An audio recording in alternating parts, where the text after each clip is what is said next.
முதலாவது பாலாக்கை எழுந்து நின்று கேளும் என்று சொல்லுகிற பிழையாம். அதே என்னாகும் 23:19 தேவனுடைய குணாதிசயத்தை அங்க சொல்றா பாருங்க. நீ யாருக்கு முன்னாடி வந்து நின்றுருக்க? யார்கிட்ட இருந்து நீ ஆலோசனை கேட்க வந்திருக்க? நிறைய பேர்கிட்ட போறாங்க ஆலோசனை கிடைக்கும்படியாக.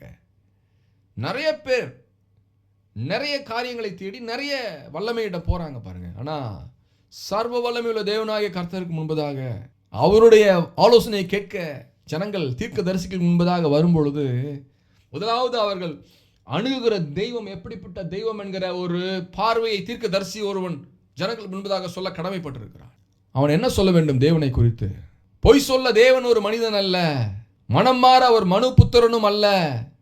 அவர் சொல்லியும் செய்யாதிருப்பாரா, அவர் வசனித்தும் நிறைவேற்றாதிருப்பாரா என்று சொல்லி தேவனுடைய அறிமுகத்தை அவன் பாலாக் ராஜாவிடம் பிலேயாம் தீர்க்கதரிசி சொல்கிறதை பார்க்கிறோம்.